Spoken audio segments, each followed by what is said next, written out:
எல்லாருக்கும் வணக்கங்க.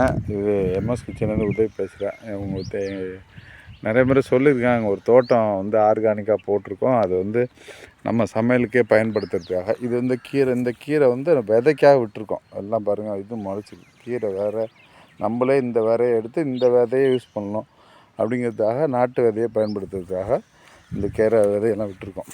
இது வந்து மிளகா போட்டிருக்கோம். இதுதான் காய்க்க ஆரம்பிச்சிருக்கு. இது ஃபுல்லாகவே மிளகா தான், பார்த்திங்கன்னா தெரியும். காய்ச்சிருக்கு, மிளகா காய்ச்சிருக்கு. இது எல்லாமே ஆர்கானிக்காக பண்ண போகிறோம். முழுக்க இது தோட்டத்தில் பார்த்திங்கன்னா மிளகா காய்ச்சிருக்கிறது ஒன்று சேர்ந்து காட்டுறேன்.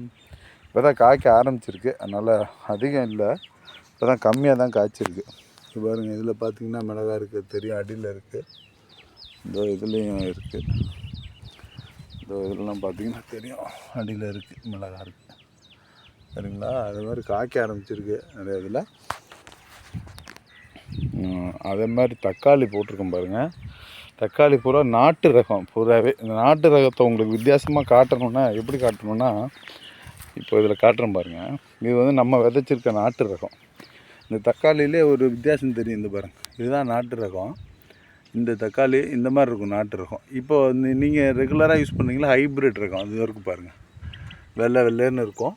இதுதான் ஹைப்ரிட் ரகம் தக்காளி. நாட்டு தக்காளி தான், ஆனால் அதிலே ஹைப்ரிட் ரகம். இப்போ நம்ம விதைச்சிருக்கிறது நாட்டு தக்காளியில் இருக்கிற நல்ல ரகம். இது அருமையாக இருக்கும். இது இந்த பாருங்க, உங்களுக்கு வித்தியாசம் நல்லா தெரியும் உங்களுக்கு. இது ஃபுல்லாக இப்போ தக்காளி பூரா காய்ச்சிருக்குது ஃபுல்லாக. இது ஒரு சும்மா கூட ஒரு 20 சென்ட்டில் தான் போட்டிருக்கோம். அதில் ஃபுல்லாக தக்காளி.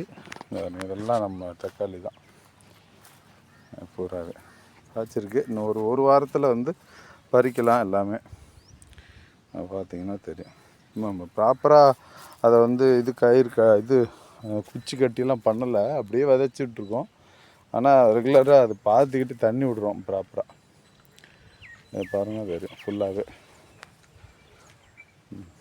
எல்லாம் நம்ம தக்காளி தான். இது எல்லாமே நம்மளோட முழு தோட்டம். நிறைய இப்போ தான் காய்க்க ஆரம்பிச்சிருக்கு. ஃபஸ்ட் டைமாக போட்டிருக்கோம் இதில் தக்காளி. இது ஃபுல்லாக தக்காளி. அப்புறம் நம்ம இதில் இலப்பரண்டையெல்லாம் கொண்டு வந்து வாங்கிட்டு வந்து வச்சுருக்கோம். இலப்பரண்டை, அப்புறம் கத்திரிக்காய் அந்த பக்கத்தில் போட்டிருக்கோம். கத்திரிக்காய், அப்புறம் புளிச்சக்கீரை தான் கோங்குரா சட்னி பண்ணுறதுக்காக புளிச்சக்கீரையும் இதுவும் பண்ணியிருக்கோம் பாருங்கள். இது வந்து புளிச்சக்கீரை, கத்திரிக்காய். அது அப்புறம் அவரை செடியிலே அவரைக்காய் கொஞ்சம் போட்டிருக்கோம். இது செடி அவரை, அது காய்ச்சிருக்கு. இதெல்லாம் எனக்கு அவ்வளோ பெரிய சந்தோஷம் உங்கள் எல்லோரும் கூட ஷேர் பண்ணுறதுல. எதனாலன்னா, இந்த மாதிரி வந்து உங்களுக்கு நாங்கள் பண்ணுறது எல்லாமே இவ்வளோ மெனக்கெட்டு தான் ஒவ்வொரு வேலை செய்கிறோம். இதை பறித்து உங்களுக்கு செய்யும்போது எங்களுக்கு அவ்வளோ பெரிய ஹாப்பியாக இருக்குது எங்களுக்கு. அப்படின்னு இதில் செடி அவரையில் கொஞ்சம் செடி அவரைக்காய் காய்ச்சிருக்கு.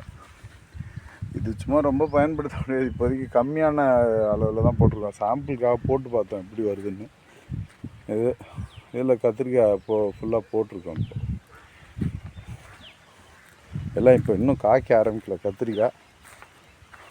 அதனால் அடுத்தது கொஞ்சம் நிறைய முருங்கை மரம், அப்புறம் புதுசாக உங்களுக்கு இது காய்ச்சிருக்கு. இது கீரை இப்போ போட்டிருக்கோம் பாருங்கள். கீரை தோட்டம். இப்போ கீரை அடுத்த வாரம் பறிச்சிக்கலாம். இப்போ பறிக்க முடியாது, அடுத்த வாரம் பறிக்கிற அளவுக்கு கீரை இருக்குது. அடுத்த வாரம் பறிக்கும்போது உங்களுக்கு செஞ்சு தரேன். இதில் புளிச்சக்கீரை பாருங்கள், இது புளிச்சக்கீரை. அதான் அந்த கோங்குரா சட்னி தயாரிக்கிறது உள்ள கீரை ஃபுல்லாகவே இது ஃபுல்லாக போட்டிருக்கோம். இதை முடிஞ்சுன்னா இந்த வாரம் பறிச்சுட்டு வரேன். அப்படி இல்லைன்னா நெக்ஸ்ட் வீக்கு தான் பண்ணணும். சரிங்களா? இதுதான் வந்து கறிப்பலா செடி இந்த இருக்கிறது. இப்போ தான் புதுசாக வச்சேன், 2 செடி வச்சுருக்கேன். அது எப்படி காய்க்குதுன்னு பார்த்துட்டு இன்னும் கொஞ்சம் செடி வைக்கலான்னு சொல்லி பிளான் பண்ணிகிட்ருக்கேன். இதெல்லாம் புளிச்சக்கீரை, மிளகாய் திரும்பி போட்டிருக்கோம். இந்த இலை வந்து ரம்பை. இது பிரியாணிக்கு பயன்படுத்துறதுக்கு. வாசனை வந்து அப்படியே பிரியாணி வாசனை தூக்கும், அதுக்காக நட்டு வச்சுருக்கோம். அப்புறம் பட்டை, பிரிஞ்சி இலை. இதெல்லாம் உங்களுக்கு ஏன் காட்டுறேன்னா, இதெல்லாம் சமையலுக்கு பயன்படுத்துகிற அத்தனையும் இது பட்டை. இது வந்து பட்டை. இருக்கு இல்லைங்களா, இது பட்டை இலை. பட்டை பிரியாணிக்கெல்லாம் போடுற பட்டை இருக்குங்களா, அந்த மரம் இது. இது பிரிஞ்சி இலை நல்லா இருக்குது. எதுக்கு காட்டுறேன் இதெல்லாம்னா, மெயினாக சமையலுக்கு தேவையான அத்தனையுமே இங்கே முடிஞ்ச வரைக்கும் பண்ணுறதுக்கு ட்ரை பண்ணுறோம். அப்படிங்கிறனால தான் நீங்கள் எல்லாம் சப்போர்ட் பண்ணுங்கள். இன்னும் நல்லா பண்ணுவோம். நிறைய விஷயம் வந்து உங்கள் எல்லாருக்கும் ஹெல்த்தியாக பண்ணுறதுக்கான அத்தனையும் பண்ணுவோம். சரிங்களா? அது பார்க்க எங்களுக்கு அவ்வளோ சந்தோஷமாக இருக்குது. ஒரு வேலையை பண்ணுறதுக்கு அந்த அண்ணன் தான் அதை பண்ணுறாரு. இந்த பண்ணிட்டுருக்காருல, அவர் தான் அதை பண்ணுறாரு.